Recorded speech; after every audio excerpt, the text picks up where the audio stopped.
desapareció un asistente. Hemos cargado Te la pones cerquita. Como te lo ven ahí, te lo mueven. Ok, di la referencia. ¿Estás grabando? ¿Ya? Sí, di la referencia. Mi nombre es Rebeca Weisler de Luzgarten y voy a entrevistar al señor Isaac Harrington en el marco del proyecto de la historia de la comunidad nacida de Venezuela. Señor Isaac, cuéntanos. Después se te infecta. Estamos grabando, señor Harrington. ¿Ya? Sí. Ok. Doctor Isaac, cuéntenos dónde nació, cómo fue su hogar. Háblenos un poco de esa etapa. Bueno, yo nací en el 1924 en una provincia y en un pueblo que en aquella época era ruso. Esa era una provincia que pasaba de rumano a ruso, de ruso a rumano, etc. Cuando yo nací era rusa. Besarabia, la provincia se llama Besarabia, el pueblo es Soroca, un pueblo para aquella región, un pueblo relativamente grande, es decir, grande quiere decir que tenía unos 15 o 20 mil habitantes. Era capital de un estado, de manera que tenía unos liceos, tenía escuelas, pero no tenía luz, agua corriente. Tenía luz eléctrica únicamente de 6 de la tarde hasta las 12 de la noche y lo tenían los ricos, la que no se incluye, en mi casa no se incluye en eso, nosotros no teníamos luz. Naturalmente, pues no había agua corriente, no habían las facilidades que nosotros conocemos, sino que en las casas, detrás de la casa, había una letrina para bañarse, pues para que se dé cuenta, en invierno uno se bañaba una vez a la semana. Los viernes se calentaba el agua y se bañaban así en orden creciente de edad. Primero el más chiquito de la familia, después el segundo está hasta los más viejos en el mismo agua, una vez a la semana. En verano pues se bañaban todos los días, pero con agua de lluvia que se recogía se calentaba al sol. Afuera se calentaba, entonces uno se bañaba todos los días. Comunicaciones con el exterior teníamos muy poco, algunas se recibíamos, pues sí, quitábamos prestado, cuando yo era más grandecito, el periódico de algunos vecinos que eran más cultos que mi familia, pues que no era de los más, y lo leíamos y generalmente a las 6 de la tarde corríamos a casa de la ventana de los ricos para oír que a las 6 llegaba la luz, entonces prendían la radio, los que tenían radio, que eran muy para poner nuestros relojes y para oír alguna noticia.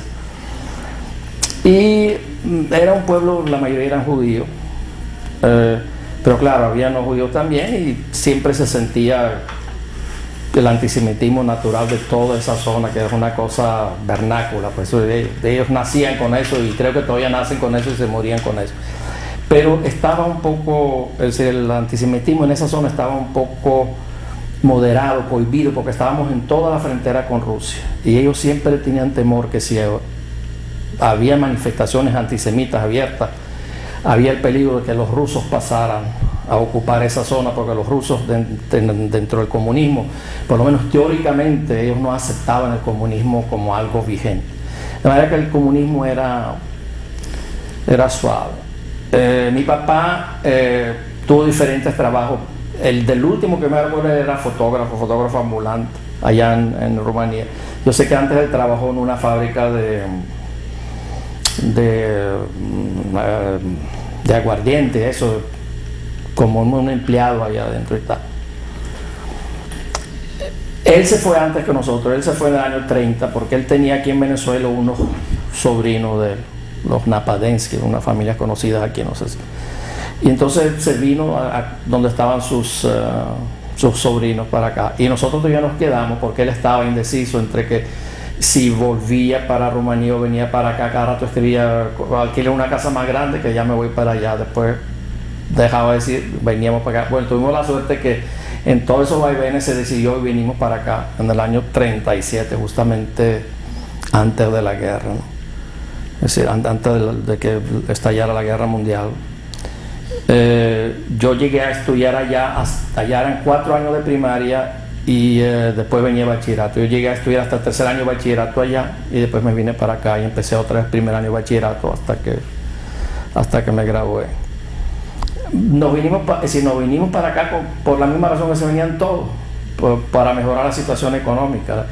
Era la época, cuando mi papá se vino en el año 30, era la depresión en toda Europa y la situación era muy mala, entonces se venían para acá, ¿no? ¿Qué vía tomaron para venir? Bueno, mi papá se vino por Alemania, porque todavía, por lo menos el tránsito para los judíos no había problema, ¿no? Fue de Rumanía en tren hasta Alemania y en Hamburgo cogió un barco y desembarcó en Puerto Cabello. Y por cierto, una cosa interesante, ya que estamos hablando de eso, ¿no? Él se vino, que yo oí eso, él tenía $5, eso era lo que se trajo el de allá. Y la dirección de sus primos que vivían en Valencia. Cuando él llegó a Puerto Cabello y fue a bajarse, dio cuenta que perdió la dirección de sus primos. Bueno, él cogió su maletica, tomó, se bajó y se paseó todo el día ahí por Puerto Cabello, en una placita y está. En la noche se volvió otra vez al barco, que aquella vez los barcos venían para acá, entonces traían carga de Europa y cargaban aquí café y cacao, etc. Entonces permanecían un par de días en el puerto. Y le pidió permiso a los oficiales ahí del barco, a ver si le permitían subir otra vez, para que durmiera esa noche. Entonces le dijeron sí, como no, entonces fue, durmió. Al siguiente día de la mañana, cogió otra vez su maletica, volvió a bajar, paseó todo el día, llegó a la noche y volvió otra vez al barco. Y le pidió permiso para subir, porque él no sabía cómo irse, no sabía dónde estaban sus primos ni nada. Al tercer día cuando bajó, entonces los oficiales del barco le dijeron, mira, señor Hatton, ese es el último día, porque esta noche nosotros nos vamos, esta tarde nos vamos. Le cogió su maletica y se fue para la plaza allá. Y él cuenta que como a las 5 de la tarde de repente él ve dos señoras que venían caminando y de lejos le pareció que hablaban yiddish. Y dice, bueno, pues él hubiera visto a su madre volver de la tumba y su mamá se había muerto ya. Cuando él oyó eso, entonces claro, se le acercó a estos, les dijo, entonces ellos se contactaron a sus primos en Valencia y lo mandaron para Valencia. Pero te digo, se vino con $5 y ese papelito. Bueno, ya nosotros nos vimos en el 31, que fueron 7 años después, en el 37, sí, 6 años, casi 7 años después de que él vino. Nosotros vinimos por Holanda. Sí, fuimos en tren desde Rumanía hasta Alemania, que por cierto me acuerdo cuando entramos a la estación de Berlín, que para uno eso era horroroso. Todas esas banderas, así como la he visto en películas, me gusta la visto inmensa, con las fásticas, todo el mundo con las fásticas, son militarizados, uno sabiendo que era judío. Aunque te digo, si uno no sabía lo que eso era, uno no sentía absolutamente nada. Con los de tránsito eran todo lo contrario, extraordinariamente gentiles, como era mi mamá con 2 niños, yo con una hermana mía menor. Entonces ellos nos ayudaron a bajar la maleta porque había que cambiar de tren y nos atendieron muy bien y tal, pero digo, como uno sabía lo que significaba una fástica, para uno eso era horroroso. Bueno, de ahí pasamos, fuimos a Holanda, a Ámsterdam. Llegamos como 2 días antes o 3 días, me acuerdo, antes de que saliera el barco, salía de Rotterdam, tuvimos una pensión que para nosotros era una cosa lujosísima, ¿no?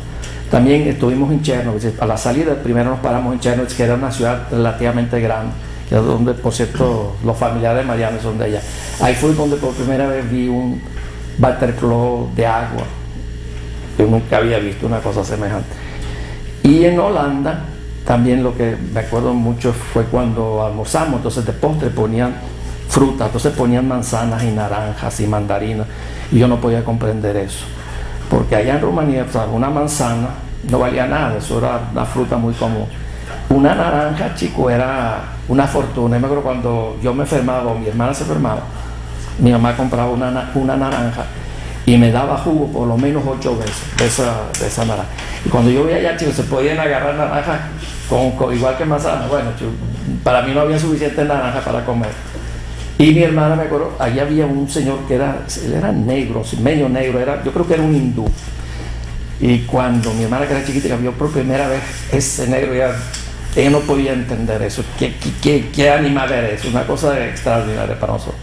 Bueno, después de ahí nos fuimos, te digo, para Rotterdam y cogimos el barco. Eran 14 días en tercera, claro, había primera, segunda y tercera, nosotros íbamos tercera. Y llegamos a Puerto Cabello. Mi papá en aquella época vivía en Barquisimeto y nos fuimos para Barquisimeto, donde nos recibieron en los primeros 15 días. Mi papá había alquilado una casita que estaban todavía construyendo, no la habían terminado, faltaban 15 días después de que nosotros llegáramos. Entonces fuimos a vivir esos 15 días en la casa de la familia Kasban, Simón Kasban era y su señora. que son los padres del doctor Eddie Caban, de la señora Perel y del odontólogo Moisés Caban, que era la familia más importante de los grupos de judíos. Es decir, en Barquisimeto había entonces 6 familias judías. Había la familia Casva, la familia Gittelman, Jaime Gittelman, que es el papá, fueron los padres de Moisés Gittelman de aquí, y de Esther Davidesco, Esther Gittelman de Davidesco. Estaba la familia Guettea, que eran cuñados con los Gittelman, que son los padres del doctor Guettea y de Natán Guettea. Esos eran los dos Askenazí. Los casos eran 3 Askenazí y habían 2 sefardí.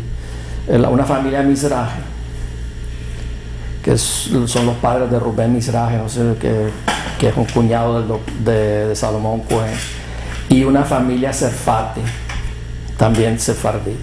Y después vinieron 2 familias más jóvenes, que eran Moisés Sisman con su señora y Moisés Tenler, cuñado de Moisés Sisman con su señora.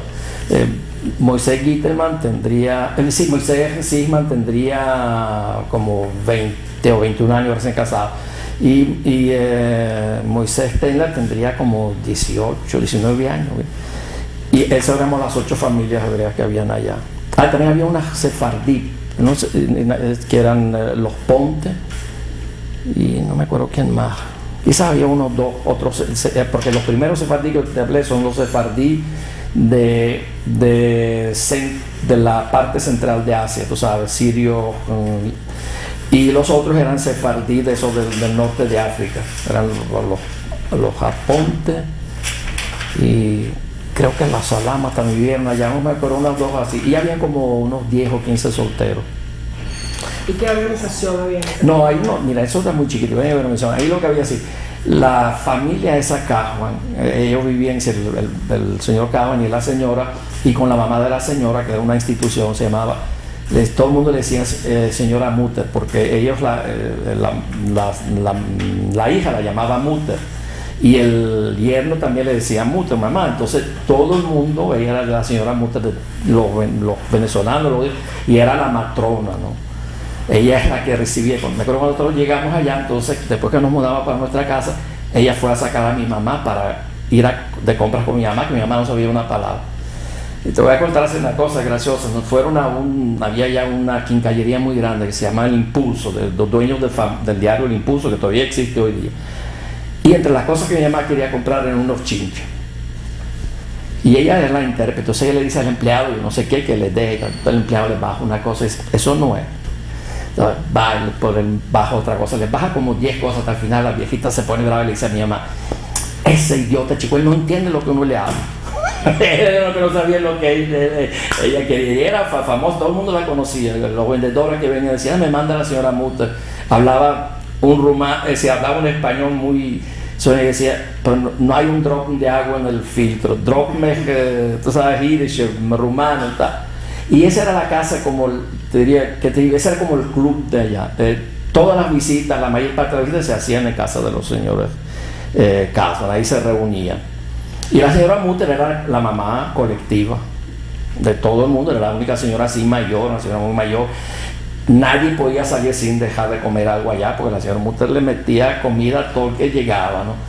Y era una institución, era una colonia muy, muy unida, se visitaban todos, se reunían, pero organización no había, porque eso era todo lo que había allá. Pero Yom Kippur sí, generalmente en casas de los Casva, en Rosh Hashanah, en Yom Kippur y tal, se reunían, habían algunos judíos polacos que eran un poquito más avesados que nosotros los rumanos, entonces dirigían el rezo, algunas veces. Rara vez se traían alguien de aquí de Caracas, algunas se traían, creo, me dijeron, eso era inclusive antes que estuviera yo allá, al señor Shames venía y rezaba allá. Y eso era la colectividad. ¿Y estos primeros inmigrantes qué hacían? ¿Qué hacían? Bueno, mira, la gran mayoría eran cuoteros, lo que se llama cuoteros, ellos compraban telas, cortes de tela y tal, y las salían a vender por cuota. Generalmente compraban así un corte de tela que por 5 bolívares, lo vendían por 10 y lo cobraban a bolívar semanal. O sea, Más o menos así era el sistema. Ya los que tenían más tiempo, por ejemplo, digo, el señor Calma ya tenía un negocio y él era considerado rico. Y me acuerdo que mis padres, el otro hablaban, decían, ay, mira, don Simón es muy rico, ya debe tener como 100.000 bolívares. 100.000 bolívares era un potentado. El señor Serfati también tenía un negocio de tela. Mizrahi tenía un botiquín. El botiquín más importante de la ciudad era de Mizrahi. El señor Gittelman con Getea tenían un negocio de muebles. Y los Sisman que llegaron allí, yo me acuerdo, mira, los Sisman llegaron así, con una camionetica de tablas que se llamaba Ford del año 37 o 38, por ahí más o menos, con varias gaveras de sifón. Es decir, sifón es un contenido donde se introduce agua de seltzer y se saca a presión. Tenían, no sé, 10 o 12 gaveras y 70 bolívares que les había prestado un cuñado de ellos que vive en Valencia. Y con eso empezaron. Yo muchas veces iba con ellos a distribuir la soda por pasear en carro, porque pasear en carro tampoco es una cosa así tan fácil, ¿no? Y después empezaron a hacer colitas y tal, y después tuvieron una fábrica muy grande de cola y empezaron a negociar, iban a distribuir la cola y compraban granos y vendían granos, y se hicieron muy ricos. De ese grupo, los que, vamos a decirlo, financieramente tuvieron mayor éxito fueron los Sisman y los Ten. Pues terminaron siendo banqueros y cosas de eso. Los demás no, los demás, o sea, que tenían un negocito, y lo más grande que lograron en su vida fueron tener unos negocios, ¿no? De ese grupo, ¿no? ¿Y usted continuó sus estudios? Y yo estudié bachillerato allá hasta el cuarto año. Después mi papá nos mudamos para Valencia, entonces el último año lo hice en Valencia. Y después, en el año 42, me vine a Caracas a estudiar y ya casi nunca volví hacia allá, sino mis padres después se vinieron para acá. ¿Y en Valencia cómo era más o menos la comunidad? Valencia era un poco más grande, sí, habían como unas 30 familias, de las cuales me puedo acordar. Los Rubinstein, los padres de Isidoro Rubinstein estaban allá, estaban los Landau, papá de Jaime Landau, familia. Había una familia Zuckerman, familia Tisminetsky, había la familia Merenfeld, papá de Rubén Merenfeld, que después tuvo una actuación significativa aquí. Los Starosta, papá de los doctores Starosta. Estaba, déjame recordarme quién es más así. Bueno, habían otros también, pero bueno, más o menos te digo. Ahí sí había se alquiló una casa y había entonces una especie de pequeño club que se reunían, y en los días de fiesta de nosotros se rezaba. Allá había gente que sabía rezar, por eso el señor Landau y otros. Había un señor Sonnenschein también, que después fue cónsul de Israel aquí en Venezuela, papá del doctor Adolfo Sonnenschein, vivía allá. ¿Quién es más? Así, bueno, son los que... Sí, las familias del doctor Perel también vivían allá, sí, exacto. También eran contemporáneas en esa época. ¿Y de toda esa gente, la gente de su generación eran sus amigos entonces? Bueno, no había muchos de mi generación. Sí, yo empecé a tener amigos hebreos, de verdad, cuando llegué a Caracas. Porque precisamente yo era uno solo, de mi edad. Ahí estaba el doctor Casan, era mucho más pequeño, él tenía un hermano que murió, pero que también era más pequeño. Gilman, yo era el más grande, así que no tenía, de decir amigos no, yo jugaba con él, me lo llevaba, pero amigos no. Y en Valencia sí, en Valencia tuve un amigo, un entrañable amigo, uno de los mejores amigos míos, hasta el día que se murió. Después fue mi familia, que fue Rubén Merenfeld. Empezamos, el cuarto año me encontré con él allá y fuimos después amigos inseparables. Te digo, en estos tiempos, si hubieran dos amigos así, ya nos hubieran clasificado. En aquella época no se clasificaban así, y fuimos íntimos amigos, bueno, hasta la muerte de él. Y juntos actuamos muchas cosas. La revista esa que nombramos, que tuvimos nosotros, que se llamaba Shalom, yo era el director y Rubén era administrador, porque yo era venezolano y Rubén era extranjero, entonces no podía ser director. Eso fue un poquito después. Sí, pero digo... ¿Usted se viene a Caracas, perdón? ¿Usted se viene a Caracas por qué? Para estudiar. Me vine en el año 42 a estudiar medicina. Eso no había sino... Habían dos universidades en aquella época, ¿no?, donde había medicina, que era la de Mérida y la de Caracas. Yo primero me fui a Mérida porque aquel año pusieron un examen de admisión aquí. Y en Mérida no había, todavía yo me voy por lo seguro. Cuando llegué en aquella época para ir de Valencia a Mérida en autobuses, se hacía así. Un día se iba de Valencia a Barquisimeto, se pernoctaba. Después se iba de Barquisimeto a Valera y se pernoctaba. Y de Valera a Mérida del tercer.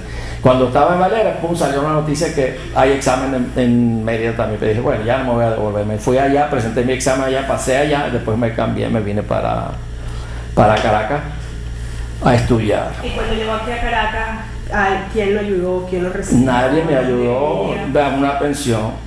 Una pensión que estaba en el Conde. Yo vivía en un cuarto con Rubén Merenfeld, vinimos juntos. En otro cuarto, en la misma pensión, vivía Adolfo Sonnenschein. Pues él había empezado antes que nosotros y él ya vivía allá, él era el veterano. Y además vivían unos cuantos muchachos. ¿Ah? Moisés Feldman. No, Moisés Feldman era de aquí, vivía en su casa. Moisés, no, aquí fue que conocí a Moisés, ahí fue que empecé a tener amigos de verdad judíos, además de Rubén. Aquí fuimos compañeros. En medicina nada más fuimos compañeros Moisés Feldman, Alberto Mamá, Adolfo Sonnenschein, Rubén Merenfeld, aunque después no terminamos todos juntos, y yo, que éramos 5. Bueno, y habían otros también, Alberto Mamá, no sé si lo nombré, uno se llama Isaac Almosny, que también estudió conmigo, que es hebreo, que otro, hay uno Benchimol, que también se murió ya, Alberto Benchimol. ¿Qué otro judío había? Creo que eso era, tenemos como 6 o 7 muchachos judíos que venimos a estudiar medicina aquí. Así que yo vine a estudiar, los demás eran, Rubén vino de Valencia y los demás eran de aquí. Volvamos de vuelta a Valencia. Usted me empezó a hablar que esa comunidad sí era un poquito más organizada. Sí. Que tenía... Nada de ese club. ¿Había un cementerio? No, había un cementerio en Maracay, todavía creo que lo hay, y entonces se enterraban en Maracay. Porque Valencia y Maracay, o sea, que en aquella época era una hora, ahora es prácticamente una sola ciudad. Entonces se enterraban allá. Y luego yo digo, había ese club, y entonces ahí se reunían de noche, jugaban barajas, hablaban, yo qué sé, y tal. Y también todavía en aquella época todavía se utilizaba mucho la visita, entonces no había necesidad de tantas cosas, todo el mundo se visitaba, era una actividad social muy importante, ¿no? ¿Y de qué vivía usted aquí cuando vino de estudiante? Me mandaban 200 bolívares mensuales, con eso vivía yo aquí. Los primeros años, después yo fui con la revista esa, después fui médico, empezaron a venir muchos inmigrantes, entonces hubo un hotel, se llamaba el Hotel de Inmigrantes, había muchos enfermos entre el grupo de inmigrantes, entonces necesitaban un médico de guardia. Entonces el médico era muy costoso, entonces ponían un bachiller, entonces me pagaban 300 bolívares, entonces tenía más plata, pero empecé con 200 bolívares mensuales, pagaba 130 bolívares la pensión y con 70 me bandeaba, yo pagaba el transporte, el autobusito, el cigarrillo que yo fumaba, algo, comía, yo me bastaba perfectamente con 200 bolívares. Y llegando a Caracas, en la comunidad sí estaba más organizada. No, sí, claro, aquí eso era el centro, aquí, cuando yo vine a Caracas, eso para mí era como venir, qué sé yo, hoy día, por ejemplo, como ir de aquí a Nueva York hoy día. Era una ciudad, caras con tráfico, y había tranvías, y un sistema de comunicación, autobuses por todos lados, bueno, el edificio más alto que había era el edificio Zinc, que tenía 4 pisos. Me acuerdo ahí fue donde vi la primera vez una escalera mecánica, es una cosa que yo no sabía que existía. Y había un edificio muy bonito que lo tumbaron, como todas las cosas en Venezuela que en mi opinión se debía haber dejado, porque era un edificio que se podía haber puesto en el centro de París, que se llama el edificio Washington, el edificio que estaba al lado de la gobernación, frente a la Plaza Bolívar, de 3 pisos, una belleza de edificio. Esos eran los 2 edificios que había, más nada. Pero en cuanto a la comunidad. La comunidad, chicos, yo te voy a decir, en aquella época había el grupo Sefardí que tenía su asociación, y su club era su sinagoga, que estaba en el Conde, se llamaba la Gran Sinagoga del Conde, creo que algo así. Era una sinagoga muy bonita, que realmente era una sinagoga de verdad construida, porque la colonia esa era mucho más vieja que la Ashkenazí. Ellos venían del final del siglo pasado, y nuestra colonia empezó a venir aquí en los años 20, y ellos eran los ricos, ellos eran los que le ponían crédito a los Ashkenazí. Si los créditos variaban entre 500 bolívares a 5.000 cuando ya adquirías mucha, decir, te conocían, adquirías credibilidad, vamos a decir, y nos vendían, es decir, ellos nosotros nos miraban como así un poco O sea, ellos eran los superiores. Porque por el idioma primero ellos hablaban español. Nosotros, la colonia, nosotros no hablaban español, se hablaban español medio quebrado. Y el acercamiento justamente se empezó con mi generación, que estudiamos juntos. Ya la juventud israelita que nosotros fundamos, ya era indiferente, había Ashkenazí y Sefardí. Éramos más Ashkenazí porque los sefardí eran más asimilados y tal, pero ahí empezaron a mezclarse más.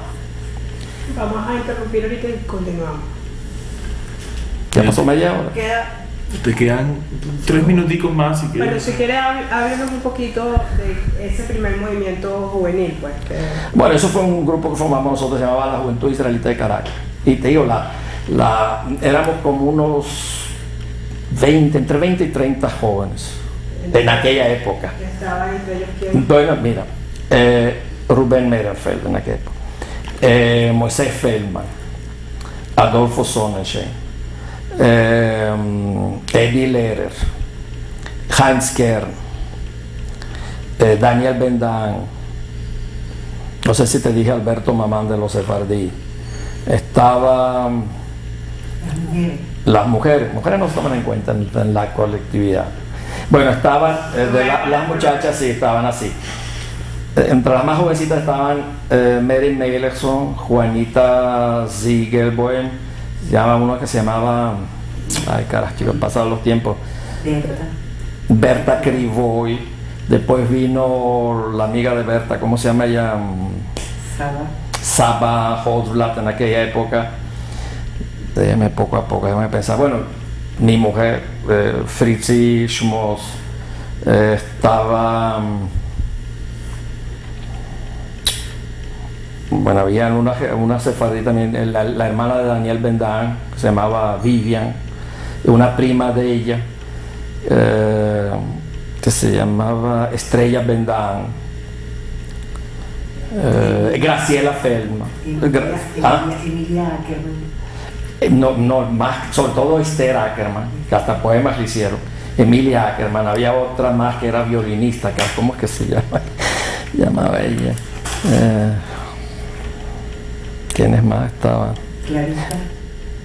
Clarita no vivía, Clarita que Clara Germán, la doctora Germán, pues después Ella Berger venía, Rita Berger. Bueno, más o menos te estoy diciendo, no me acuerdo así, pero más o menos ese era el grupo. Y te digo, nos reuníamos todos los viernes, hacíamos una Oneg Shabbat, y todos los domingos hacíamos una reunioncita bailable. Todos los domingos. Y como aquí había en aquella época 3 sociedades judías separadas, que habían cierta rivalidad. Había una de los rumanos y polacos, después había una de los alemanes, había uno de los sefardí, esos del Medio Oriente, y cada uno tenía su local. Y como nosotros éramos un grupo que no éramos partidarios de ninguno de los 3, entonces nos turnábamos. Un mes estábamos en un club, después un mes en el otro, y así rodábamos, porque todos nos buscaban para que estuviéramos con ellos. Ahora sí continuamos. ¿Apareció? No. Rodando. Ya. Estaba contando de ese primer grupo de los jóvenes israelitas, ¿era? Se llamaba Juventud Israelita de Venezuela. ¿Cómo fue que empezó eso? ¿Fue algo espontáneo?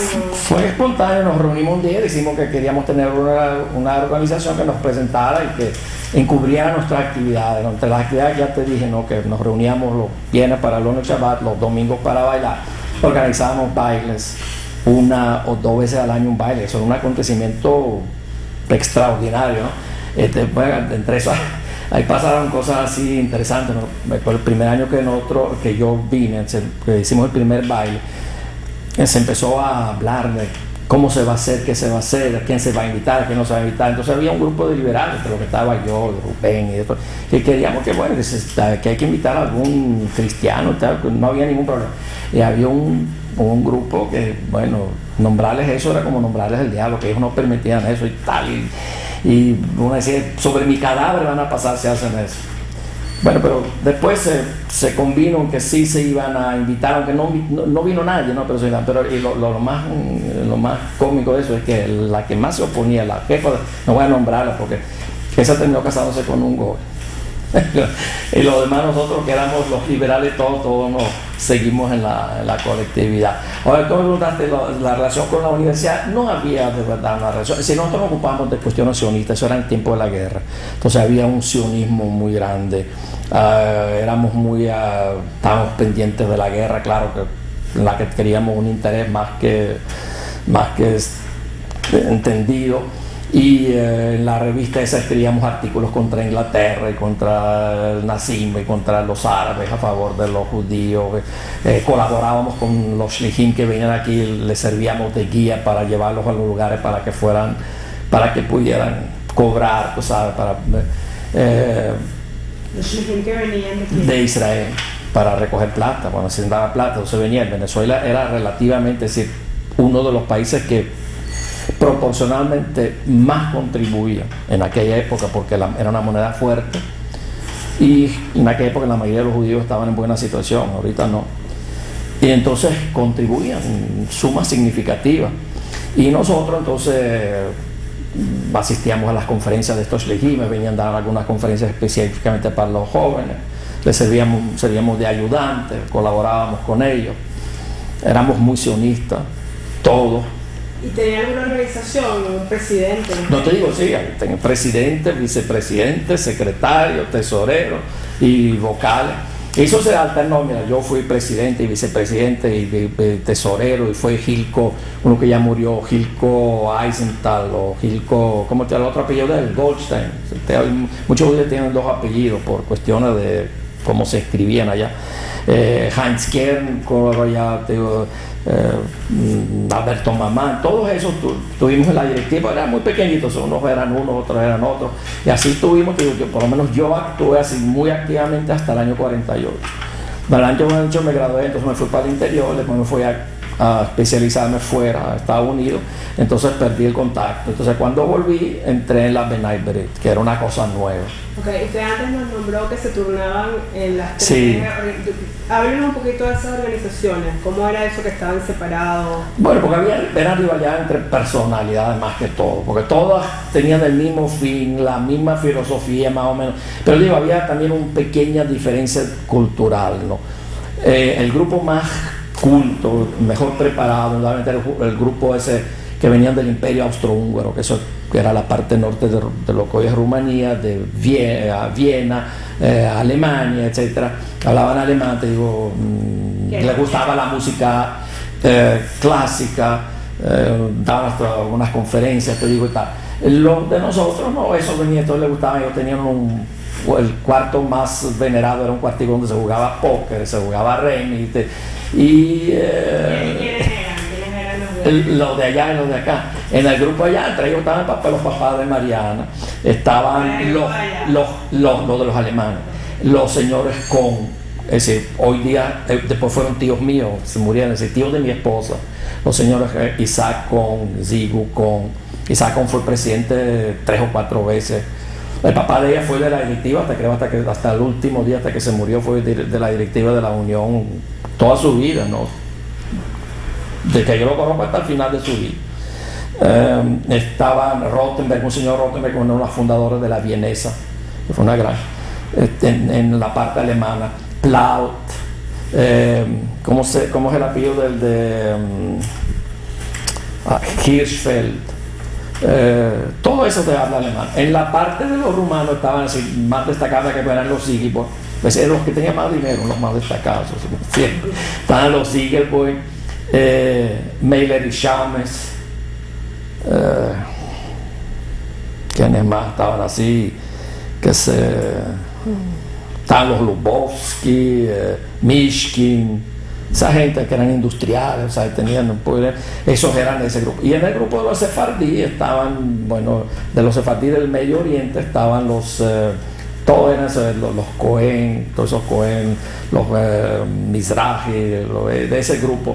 ¿Y estos grupos de los Ashkenazí, ellos tenían una sede cada uno también? Sí, cada uno tenía una sede. La primera sede que yo me acuerdo de los rumanos, vamos a llamarla rumanos polacos, estaba en una esquina que se llama esquina del Balconcito, que todavía existe hoy día. La de los alemanes, del grupo ese de alemanes, estaba en Manduca Ferrenquín, que es ahí en la Candelaria. Y los sefardíes del Medio Oriente estaban frente a donde fue después el Teatro Imperial, que es también ahí en la Candelaria, pero un poquito más hacia el este. Después se mudaron a otro lugar, a los del Balconcito se mudaron a Cruz Verde. Los de Manduque se mudaron a Remedios a Caridad, que creo que esa casa todavía es de la Unión, o no sé si la vendieron, eso lo donaron a la Unión. Y los otros, no sé, los otros desaparecieron, se desapareció eso. Esa época en que usted era estudiante, habían familias aquí judías que lo ayudaban, que lo invitaban a comer, que usted estaba aquí sin Cuando me pescaron, mis suegros me invitaban a comer. Bueno, y en casa de la mamá de ella también, cuando conocí a la mamá de ella, que la conocí, no por eso, la conocí por un amigo común, el señor Casma, que estaba muy enfermo, estaba en la casa de ella, entonces fue allá. Entonces me invitaba para la casa de la mamá de ella. ¿La mamá de quién? ¿La mamá de quién? La mamá de Mariana. Mariana. De Mariana con la señora Nulca con que era una persona extraordinaria. Bueno, yo quizás tengo una opinión, ¿cómo se dice? Biased, parcializada con ella, pero más aún cuando ella quedó embarazada así un poco fuera de tiempo y tuvo el último hijo, el hermano de ella. Entonces ella, era un momento, ella no sé por qué, como presintió, ella dijo que ella no sabe si ella va a ver criado a ese hijo. Entonces ella dijo que ella necesita un padrino joven. Entonces menos mal mi padrino de él, previendo eso, ¿sabes? Esa idea de que el padrino sustituye al... Bueno, y también porque yo andaba con una prima de ella, que es Fritz, sino que son primos. Pero nos trataba muy bien, porque cuando había una fiesta, por ejemplo, claro, nosotros éramos todos unos limpios, todos. Entonces íbamos a la fiesta, entonces los papás de las muchachas nos brindaban una Coca-Cola y un sándwich. Por una Coca-Cola, 2 bolívares son una fortuna, y un sándwich de 5 bolívares. Bueno, con una Coca-Cola y un sándwich se me iba el presupuesto de una semana. Entonces las muchachas que sacábamos a bailar, los papás nos brindaban los refrescos y las cosas, y nos trataban muy bien, chicos, en general nos trataban muy bien, y éramos, de verdad, no es por echarnos, ya ha pasado muchos años, pero los que éramos estudiantes universitarios éramos muy apetecidos por los papás, para las muchachas. Inclusive, bueno, no voy a decir los nombres, te voy a contar, ¿no? Una vez me pregunta, eran 2 hermanos, ¿no? Y con una hija de uno de esos hermanos andaba Rubén Merenfeld, estábamos estudiando todavía. Y un día estaba yo en un restaurante aquí de un señor Sternberg, donde nosotros comíamos porque le hacíamos propaganda en la revista, y con esa propaganda nos alcanzaba para almorzar un mes allá, tanto yo como Rubén. Un día estoy yo allá con él, entonces otro hermano, el más rico, me pregunta a mí, mire, ¿por qué no se casa Rubén? Y yo le digo, bueno, chico, se va a casar Rubén, chico. Rubén no tiene dónde caerse muerto, está estudiando, no tiene, pobre, pues, papá era pobre y todo.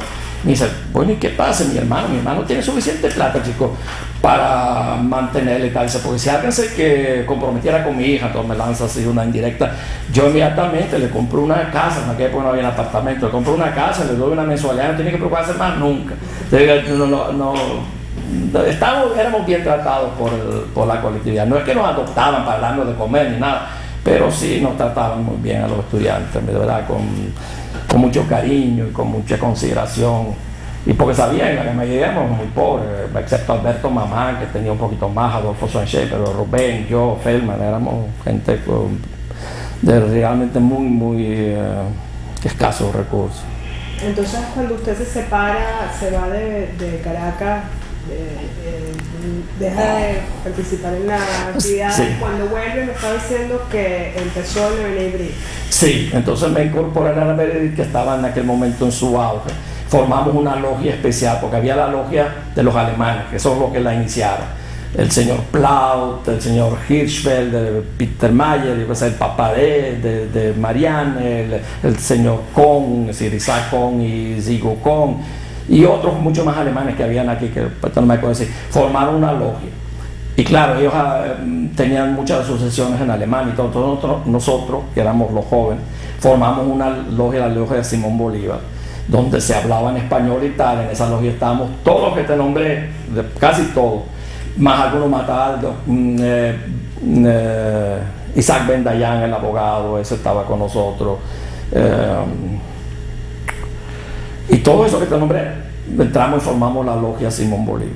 Y también fue lo mismo, ahí fuimos yo y Rubén y todos, fuimos desde vocal hasta presidente, todo eso, hasta que yo me retiré. Entré después en la Unión. ¿Y qué hacían ahí? Se hablaba mucha paja ahí, eso es verdad, entre otras cosas. Y además, mira, yo acabé con una cosa, habían allá unos tipos que eran unos genios, ¿no? Yo de repente te llegaba, ¿no? Siendo yo la directiva, pero cuando llegaba el tipo ese y con una idea así, sencilla, me proponía, mira, vamos a hacer un viaje a la luna. Oye, un viaje a la luna. Sí, chicos, eso es facilísimo. Digo, como no, chicos, no hay problema. Tú quedas encargado de organizar eso. Y vagamos a la luna y a Marte también.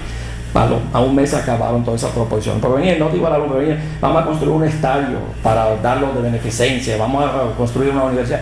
Oye, tenemos un grupo, chicos, que nos reunieron todos juntos, que no nos alcanzaban, creo que el capital de todos nosotros era 500,000 bolívares. Y estaban con esas ideas así. Pero se hablaba, ahí sí se discutía, se hablaba, ¿sabes? Que la BENABRI pues, es una liga antidifamación, trataba de mejorar la imagen, hacer algunos contactos directos, indirectos, a través de la prensa y de otros personajes que uno cortejaba para que... y tuvo una proyección, todavía existe, ¿no? Lo que pasa es que yo me cansé, me fui de allá, pero... ahí sí se hacían conferencias, se discutían puntos interesantes, se hablaba con ese sobre Maimónides o sobre un filósofo, sobre cuestiones, y todavía lo hacen, ¿no? Ahí fue donde yo me ocupé. Y también pasé a formar parte de la directiva de la Unión Israelita, pero por un corto tiempo, por la verdad que yo no tenía paciencia para eso. Yo vivía en el Marqués, yo trabajaba un día completo. Entonces, después me iba para el Marqués a estar ahí con los niños y cenar, después volvía para acá para sentarme, y la mayoría de veces se discutía si se va a comprar un autobús de 80 puestos o de 60, y no se podían estar una noche discutiendo, o si van a comprar un juego de vajilla para 100 personas o para 120 y tal. Y yo renuncio a intervenir eso, que lo decidan los demás. Y eso fue y eso me fue. Eso fue en los 60, no me acuerdo con qué exacto, en qué estaba Rubén también allá, pero Rubén siguió, Rubén sí se enamoró de eso y siguió y llegó a ser presidente de la Unión. Yo no, yo me salí. Nosotros entramos juntos a ser vocal, pero él siguió, Rubén se enamoró de la parte esa, prácticamente dejó el ejercicio de la medicina por dedicarse a la parte comunal. Pero yo no tenía paciencia, yo no soy tan paciente así. Cuando me di cuenta que había un factor negativo ahí, entonces yo dije, no, mejor me voy. Y más nunca tuvo nada que ver con jóvenes, con nada. Con jóvenes sí, pero con jóvenes no. No, más nunca tuvo ninguna otra participación en... Así directa, después del... Yo siempre en alguna otra forma, yo colaboro en todo lo que me han pedido, yo he hecho trabajo, siempre he atendido operado a todos los enfermos que me han mandado de la Unión, todavía hoy día lo hago, pero ya sí en directivas y cosas de esas. ¿Qué recuerdas de esos años de que era la formación del Estado de Israel? Bueno, te digo que fue una cosa sumamente emocionante, te lo dije. Eso fue lo que hizo que creáramos la juventud israelita y que participáramos, sobre todo ahí se discutía, no te digo, el Estado de Israel, las condiciones, las luchas, la guerrilla israelí, con la cual uno estaba 1000% con todo. Yo ya digo más adelante con problemas antisemitas que aquí hubo.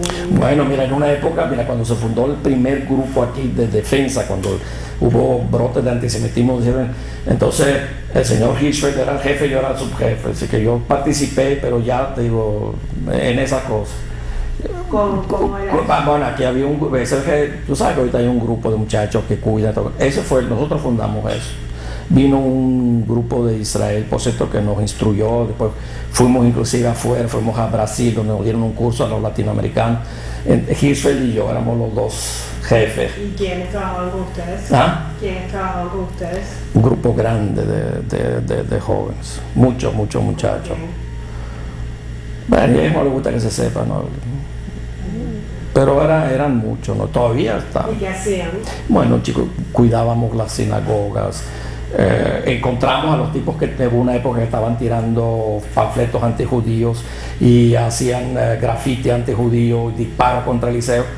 por cuestión de suerte encontramos a los tipos, porque de repente se presentó un padre con un muchacho a casa del doctor Feldman, que era psiquiatra, por problemas de conducta. Cuando él lo empezó a entrevistar, el muchacho resultó que era del grupo ese, era un alemán, un yugoslavo, nazi, un Winkler, se llamaba Winkler.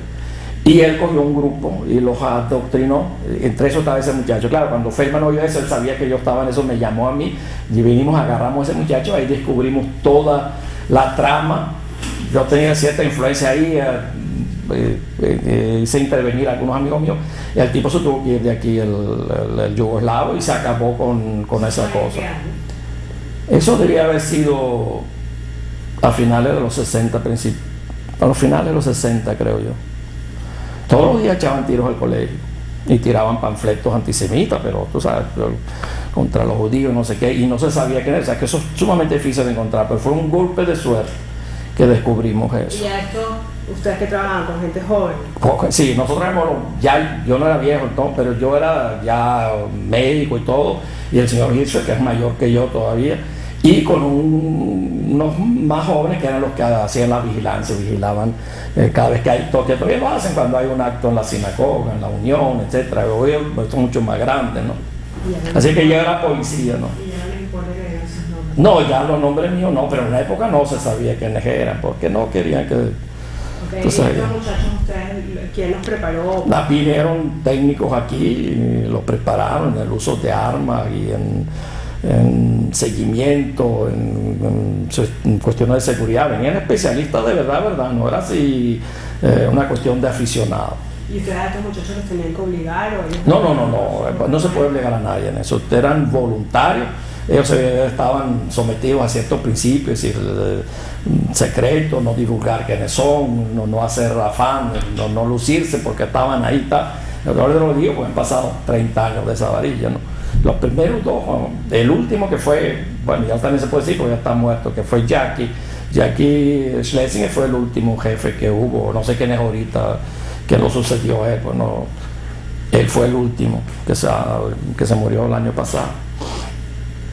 Pero en el interino hubo otros, ¿no? Pero los primeros fuimos nosotros, el señor... ¿Y eso fue una cosa que ustedes hicieron de su propia voluntad? Claro, bueno, nos buscaron a nosotros y nosotros fuimos voluntarios. Entonces, yo nunca he ganado una lucha con la comunidad. ¿Quién los convocó? La Unión Israelita. ¿Y eso que era un grupo solo ashkenazí o había sefaradí también? No, había sefaradí, Amram, que después se dedicó a policía, le gustó tanto que hasta se metió a policía, empezó ahí. Y había muchos más, que hoy día son médicos, abogados y todo. Y lo hacían, tú sabes, por vocación, por misticismo, no por ningún otro interés. Más bien era un sacrificio, porque tenían que pasarse horas y horas, algunas veces toda la noche, vigilando y todo, cuando habían problemas de esa índole. Pero afortunadamente eso duró muy poquito. La verdad que aquí un antisemitismo organizado nunca ha habido. No es que nos quieran así demasiado, pero no, tampoco hay un odio así, tú sabes, ni organizado. Entonces, tú vas por ejemplo, aquí en la universidad, en la Facultad de Medicina, hay 500 profesores, de los cuales 40 o 50 o más son judíos. Si tú consideras la proporción que nosotros representamos en la población, eso es algo increíble. Y nunca hay un acto de... alguna poquito de envidia, ¿no? Pero no actos así de... ¿Y quiénes eran los que molestaban entonces y tiraban piedras del colegio? No te digo, era un alemán que... Muy concentrado. Sí, eran como 7, no, después no hubo así. Hubo así de vez en cuando, llaman y fastidian, ¿no? Pero así, cosas organizadas, de verdad, así como los tipos esos que habían en Argentina, como, no me acuerdo cómo se llaman, el grupo ese antisemita, ¿no? Eso no lo hay aquí. No. Doctor Isaac, en su casa sabemos que tiene varios hijos que han dedicado a la actividad comunitaria. ¿Habrá influido su carrera dentro de la actividad comunitaria? Eso tiene que preguntárselo a ellos. Yo me imagino, yo qué sé, yo me imagino, no sé. Ellos tienen la vocación, ellos toda la vida han estado. Ahora el que más está es Paul. Martín también está, pero un poco menos. Paul está metido de verdad de cuerpo entero en esa cosa, ¿no? Pero mi casa no es una casa religiosa, ni mucho menos. Nosotros no somos somos Bueno, completamente no religiosos. Pues. Pero ellos tampoco andan en actividades religiosas. No, por eso te digo que no somos de una... Pero siempre sí, mira, hay un sentido judío permanente, ¿no? Eso nunca lo perdimos, pues. ¿Qué cosas le disgusta de nuestra comunidad? La verdad que a mí no me gusta mayor cosa, Nachi. Una comunidad tiene que tener de todo. Gente simpática, antipática, bonito, feo, rico, pobre, que eso es así, chicos. Lo que pasa es que la gente dice, a los que no les gustan, la cosa generalmente que a la gente no le gusta, por lo menos lo que yo vi, el 90% es por envidia. No les gusta aquellos que tienen más que ellos. Entonces se fijan, que son derrochadores, son exhibidores, que son carrizos, ellos tienen y aprovechan lo que tienen, pero el que no tiene, entonces se lo idealizan de esta forma y lo critican. Cuando yo conozco a los que critican eso, me dan ganas de reír. Estoy seguro que si ellos tuvieran, lo que pasa es que ellos no tienen cómo hacer la misma cosa, con algunas raras excepciones quizás, que hay una crítica ahí que critica muchas cosas con las cuales yo no estoy de acuerdo, aunque sabes que yo estoy enamorado de ella, pero tenemos muchas diferencias. De toda esta gente con que usted ha trabajado, quiere hablarnos de alguien más, de esto que empezó con usted de jóvenes, quiere referirse en específico a alguien más que ya no esté hoy en día y no pueda... Bueno, chicos, uno de los que más, realmente mucho más que yo, se metió mucho más cosas, fue Rubén Merenfeld. Es decir, Rubén Merenfeld se apasionó y dedicó gran parte de su vida a eso. Pero claro, él también las circunstancias que lo rodearon le facilitaron. Él se casó con la hija de uno de los Cohn, que era un hombre también que había sido muy activo. Eso lo liberó económicamente, no tenía ya una presión económica de estar trabajando. Entonces él encantaba, él nació para ser un PR-man, un hombre de relaciones públicas. Y él gozaba con eso, y realmente le dedicó la mayor parte de su tiempo. Eso él fue presidente, ocupó distintos cargos, fue presidente de la Unión Israelita, fue presidente de CAIF, es decir, él fue presidente de la B'nai B'rith. Él dedicó toda su vida hasta que se murió a esto. Se dedicó a eso más que a otra cosa. Fue el que más. ¿Qué cree usted que falta por hacer en la comunidad? Yo creo que no hace falta sino seguir como estamos. Yo creo que estamos bien. ¿Usted nos quiere dar un mensaje para las generaciones futuras de los jóvenes venezolanos? ¿Venezolanos o judíos? Judíos venezolanos. Bueno, yo lo que digo es que sigan conservando su judaísmo. Yo soy, no como una cuestión fanática, sino una cosa cultural, sentimental, que sigan teniendo los nexos que siempre hemos tenido con Israel, por eso dejar de ser más venezolano. Es decir, seguir participando y colaborando en todos los sentidos con la colectividad. Y nada más especial, que sigan haciendo lo que han hecho hasta ahora. Yo creo que van bien. Muchas gracias, doctor. A la orden. Ok. Ya. Ya. Tengo el ganchito.